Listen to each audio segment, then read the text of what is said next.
আচার্য বিনোবা ভাবে। 11ই September 1895, 15ই November 1982। তিনি ছিলেন একজন ভারতীয় স্বাধীনতা সংগ্রামী, সমাজসেবক এবং বিশিষ্ট গান্ধীবাদী নেতা। তার আসল নাম ছিল বিনায়ক নরহরি ভাবে, কিন্তু ভারতের জাতীয় শিক্ষক এবং মহাত্মা গান্ধীর আধ্যাত্মিক উত্তরসূরি হিসেবে বিবেচনা করা হয়। কলকাতার 8ম নম্বর ভীম ভাবের জন্মদিন উদযাপন করছে। আসুন এই বিষয়ে কি বলছেন তারা শুনে নেব বিস্তারিত। বললো আপনারা রাজি হলেই আমি তো রাজি, আমি যখন বলবেন তখন পারমিশন বার করে নেব। সেই জন্য শেষ চেষ্টায় আছি। আশা করি আমি যতদিন আছি এটা করিয়ে দিয়ে যাব, এটা আমার প্রতিজ্ঞা। কারণ এই যতজন এসছেন সে তো সব আমারই সাথী সব, সুতরাং ওদের সঙ্গে সে আমিও সমানভাবে আজ তো রাস্তায় আছি।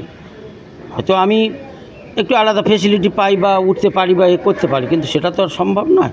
যতক্ষণ না আমি এদেরকে করতে পারছি ততদিন আমি চালিয়ে যাব। আশা করি 27-এর মধ্যে ওটা কমপ্লিট হয়ে যাবে, তখন সিটিং হয়ে যাবে সব উপরে। ঠিক এ পর্যন্ত বলি।